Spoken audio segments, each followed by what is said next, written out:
Why are you even in this house? You're like a parasite living off of us here. As soon as the words left my mouth, my mother-in-law wasted no time throwing my belongings out of the window. I protested her irrational actions, asking, "What did you say? Don't you dare talk back to me. Can you pick my stuff up, please?" I pleaded. In response, my mother-in-law put a knife to my throat, paralyzing me with fear. "Get out, or this won't just be a game anymore." "I understand. If that's the case, I'll leave immediately," I replied. She gave me a week to vacate the premises, and I showed respect, though I couldn't suppress a hidden amusement beneath my straight face. Little did she know that I was the one supporting this house. Despite the torment I endured living with my mother-in-law, the fear from earlier vanished. I thought, if you've got what it takes, then prove it. "I'll give you a week. I expect you to be out of here by then," she declared. "Thank you," I said, showing respect, though laughter lingered just beneath the surface. Hoping she didn't notice, I believed my departure would bring peace to our home.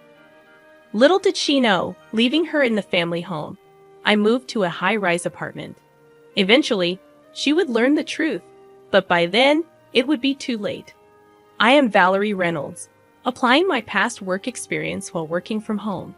It had been 5 years since I married Justin, expecting a peaceful and happy life. However, life took an unexpected turn when Justin had a construction site accident, resulting in the loss of most of the use of his dominant arm. Grateful that he survived, I found myself in the hospital room, tears streaming down my face. My mother-in-law arrived, seemingly oblivious to my presence, rushing to Justin's side. She suggested he stay with her, and I was taken aback by the proposal. When she noticed my surprise, she coldly questioned, "What's wrong? Do you have a problem with that?" "No, it's not that. It's just a bit sudden. With my son like this, I can't leave everything up to you," I retorted, irritated by her words. Justin, however, expressed his trust in me, saying, "Valerie has been working hard all this time. That's why I trust her going forward." My mother-in-law, displeased, made an inaudible noise, but she couldn't sway my determination. "Well, anyway, come to the house as soon as you're discharged from the hospital. Of course you're invited, Valerie. That goes without saying." I could predict what would happen if everything were left up to my mother-in-law. "By the way, Valerie, I'm leaving all the moving arrangements to you." "Everything? That's a bit much," my husband chimed in. "It's too much for one person to handle alone. Mom, please help her out." I hoped he would insist more strongly, but it seemed my mother-in-law had no intention of helping and ignored my husband's words. "I have my own things to do, you know," she smirked at me, unnoticed by my husband. It felt ominous, and so began our life living with my mother-in-law. A month later, my husband was discharged from the hospital, and I was busy with the move, leaving the task of picking him up to my mother-in-law. She came to me and said, "Aren't you done yet? I told you today was Justin's discharge day, and yet you didn't even come to pick him up." "But that's because, you see, Justin," I started, but my husband interrupted. "Just like I said, right? This person only thinks about herself." My mother-in-law's intention was clear. She was trying to make me look bad in front of my husband. I decided not to take her obvious bait. Looking at my husband, he had a warm and understanding look in his eyes. "Come on, Mom, stop this. It's unsightly. I'm doing this for your sake." Well, no one asked you to wait. The sight of my mother-in-law running after my husband was comically pathetic. When she noticed, she glared at me with an evil expression, not that her glare meant anything to me. "Justin, you can just take it easy and relax at home from now on," I suggested. "That's impossible. My right hand might not work, but I don't want to be a burden on Valerie," he replied. "I can understand that, but you've just been discharged from the hospital. Still, I can be satisfied if I don't do something." Justin was adamant, and initially, I had hoped he would take some time to relax. But seeing his determination, I decided to respect his wishes. Doing everything at once might be too much, so how about starting with some light cleaning? It could be good for rehabilitation. "That's a good idea. I don't know if this hand will ever fully recover," But it's better than doing nothing. But on one condition, don't overdo it. Got it? I wouldn't want to be scolded. It's scary to make you angry. Justin acted as if nothing was wrong, making it clear that he didn't want to make me worry. So, I resolved to work even harder for the both of us. However, I had forgotten about one person who would interfere. Valerie, wait a minute. What's the matter? Why is Justin cleaning? You must have forced him to do it, right? Your words are just a front, my mother-in-law accused. She judged things only by what she saw, oblivious to the underlying thoughts and emotions. Dealing with that was a challenge in itself. You're always just cooped up in your room playing around. Honestly, in such a situation with your husband seriously injured. Actually, I'm working. It's called remote work these days. I've had enough of that excuse. It's not an excuse, I replied. Just then, my mother-in-law grabbed a nearby trash can and threw it at me. Luckily, it didn't hit me directly, but the trash went everywhere. I lost the energy to explain things to her further. It was clear from the start that she had no intention of listening. This trash is disgusting. Clean it up yourself, she said. As I sighed and started picking it up, Justin approached me and asked, "Hey, what happened?" "Oh, this is just a small incident," I replied with a forced smile. But Justin seemed to have realized something. He usually appears calm, but sometimes he's surprisingly perceptive. "Did Mom do something?" Are you hiding something? Can you be honest with me?" Justin was looking at me with a serious expression. Seeing his face, I felt that I couldn't lie, so I told him what had happened. "Got it. I'll talk to Mom about this." "Oh, it's fine. You really? But it's not okay. I'll talk to her properly." "No, but that is." I was happy to get his help, but I was worried about what would come next. In the end, I would be the one blamed. I stared at the ceiling, deep in thought. Night came, and I thought Valerie was just playing around. That's not true. Valerie has been working hard, even doing my share. Then why were you cleaning? I offered to do it. I can't just sit around doing nothing at home. But you just got out of the hospital. I know my own body best. Justin's stern words silenced his mother. She might not have expected her son to speak to her like that. But if she really does think that she's above such things, she's just arrogant. I hoped that this would calm her down a bit. That day, Justin went out for rehabilitation, leaving me alone with my mother-in-law. As I was working in my room as usual, she showed up. "Can we talk?" "Sorry, can you wait just a bit, about 15 more minutes?" "No, I can't wait right now." "All right, I'm coming." I hurried along and went to the living room where an unknown woman was waiting for us. "Excuse me, who is this?" "Have a seat first. We'll talk after that." I had no choice but to follow my mother-in-law, but I couldn't grasp the situation. As I was trying to figure it out, the woman started speaking.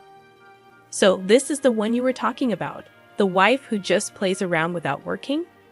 "Yes, it's true." My mother-in-law was laughing eerily. "So you realize that you're an unnecessary presence in this house." "What are you talking about?" Looking around, I saw them sighing. I didn't understand. Suddenly confronted by a stranger and put down as the target of blame. If I could, I would have left that place in an instant. "Don't you understand? Unnecessary people are not needed here." "What do you mean?" Everyone answers that way. More perplexing questions followed. They kept insisting on how incompetent I was. Enduring such accusations could mentally exhaust anyone. Isn't it time you realized your place? Shouldn't I be asking you how dare a daughter-in-law toy her mother-in-law, spending time on such unproductive things? Isn't it a waste of time? What the nerve of a daughter-in-law, really now? I felt like I was reaching my limit. I didn't know what my mother-in-law would do if she got angrier. That's when I came up with an idea. "Oh, isn't it about time that Justin comes back from rehab? Is it that time already?" Just then, the unknown woman left quickly. "I'll come again soon." "Okay, I'll be waiting for you. Let's talk again." My mother-in-law and her friend were fooled. In reality, Justin wouldn't be home for another hour. It was just getting good. Speaking of which, who was that woman? I finally asked a question that had been on my mind. That's Susan, a close friend of mine. She wanted to meet you after hearing about you. It wasn't hard to guess how my mother-in-law had introduced me. Probably as a useless wife who does nothing but play around. I pitied my mother-in-law for doing nothing else but that. So that's the case. Well, Justin will be back a bit later. I'm going back to work now. As I was about to return to my room, she said, "Wait, what do you mean?" Just as I said, "He's not coming back yet." You lied. You didn't realize. Why do you act like this? I decided to use this opportunity to speak my mind. Any further interference from my mother-in-law would just be a nuisance. Actually, you were the one who started things, right? You called your friend because you can't do anything alone. That's not true. I can handle you fine by myself. Then why don't you try to see if you really can? I deliberately provoked my mother-in-law, thinking this would prompt her to take some action, and as expected, she reacted. If you want to apologize, now is the time. I have no such intention. At that, my mother-in-law exploded in anger, grabbing a nearby vase and throwing it at me, similar to how she had previously thrown the trash can. I had anticipated it and easily dodged, even showing a provocative smile. "Hello, I'm home." Just then, Justin came back. My mother-in-law was visibly shaken. "Why are you home already? It's not time yet." "Oh, sorry, I lied earlier. I was actually on my way back." "Why would you do that?" "Isn't it obvious?" I said, pointing to the shattered vase. I couldn't help but find the situation amusing. Hey, what's this? What happened?" "Your mom threw it at me." "What do you mean?" "You know, a lady just came over claiming to be your mom's friend." I told Justin everything that happened. He showed a mix of being surprised and angry. "Is that true, Mom?" Well. So it's true then. Why would you do that?" "I didn't mean to." Watching my mother-in-law being scolded, I felt a sense of retribution for all the hardships I had endured. "Well, I have something to do, so okay, wait." I ignored my mother-in-law's words and returned to my room, thinking this would end her bullying. I truly believed it. After that, calm days continued for a while. But having stayed up all night, I dozed off past noon. "Sorry to wake you, but can you come here for a moment?" "Okay, sure." Justin seemed unusually serious. My mother-in-law was there in the living room. "What's going on?" "Look at this." I looked at the table to find a disassembled plastic model scattered about. It was one of Justin's hobbies, and he had treasured it. When I came home, it was like this. "Do you know anything?" "No, I have no clue." I couldn't think of any reason for it. This plastic model was in my father-in-law's room before, but of course, I hadn't been in that room today, nor had entered it recently. Someone must have broken it for it to be like this. My eyes naturally turned towards my mother-in-law. She was the only suspect. My mother-in-law had a strange, eerie smile on her face, like she was possessed. I understood the situation. Even if someone broke it, I was out. I met Justin on my way back from Susan's place, remember? "Yes, but..." And then I found this in the room. My mother-in-law was holding a shiny object. "Is that an earring?" I instinctively checked my own ears. My left earring was missing. I was certain of my suspicions. It was clear revenge on me for last time. "This is yours, isn't it, Valerie? And it looks like only the left one is missing." I took a deep breath. Showing anger now would mean that I would be playing into her hands. Indeed, it's mine. But isn't it premature to conclude that I broke it? Making excuses is so unbecoming. We have evidence. Still, anyway, it's broken. Wait a minute. Justin left the room. At that moment, my mother-in-law's gaze was fixed on me. The situation made me feel like Justin saw me as a criminal, and I just stood there stunned. "It's a shame. This would have been the end of you if you did it. You set a trap, didn't you? You'll find no evidence anywhere. If only you had followed my advice, this wouldn't have happened. If I explain things to him properly, he'll understand, will he?"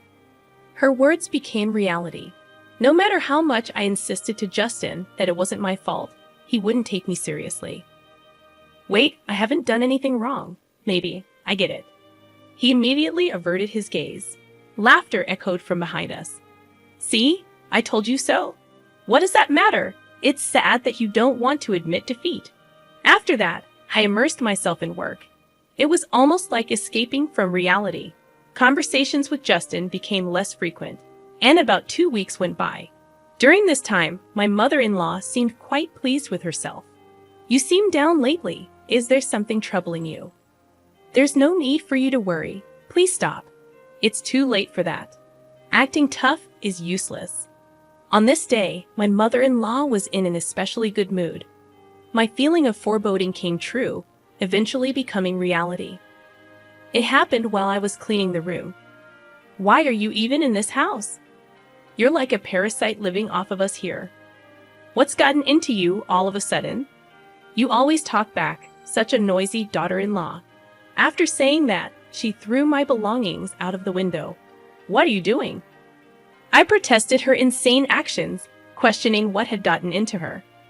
You're too noisy, always talking back. Can you pick my stuff up, please? I said, hoping for some reason to prevail. But as I said that, my mother-in-law put a knife to my throat. I was frozen in fear, unable to move. It's better if you stay still. A normal person wouldn't do this, I managed to utter, but my mother-in-law was clearly deranged. If you don't leave now, next time it won't be just a joke. I understand. I'll leave, I said, realizing that staying would only drag me further into her madness. You have a week. Leave before then, thank you. It was evident that staying would only worsen things. In her madness, my mother-in-law didn't understand who truly supported this house. She lived comfortably and leisurely thanks to me, yet she really knew nothing. Pack up quickly, she ordered, and I obliged. A smile formed on my lips as I bowed my head. But I couldn't let her suspect anything. I quickly composed my face. This will bring peace back to our home. I'm so happy, she remarked. But her happiness was short-lived. I couldn't help but think about the true hell awaiting her. After my mother-in-law had gone to bed, I explained the situation to Justin. I see. So it has come to this. Actually, I have something to tell you too, he said with a serious tone, surprising me. What? Yes, various things. We'll talk about it later, okay? His serious tone made me raise my voice in surprise, but he assured me we'd discuss it later. 3 days after being told to leave the house by my mother-in-law, I found a new place. Now the promised week was almost up. Well, today's the day of the promise. You understand, right? I asked Justin. Yes, the movers are scheduled to arrive soon, he replied. But when I inquired about Justin's whereabouts, he seemed to have gone out since the morning. Well, never mind. The thought of not having to see your face anymore is enough. I'm going out now. Make sure everything's clean, understood? I told my mother-in-law, smiling, though not genuinely.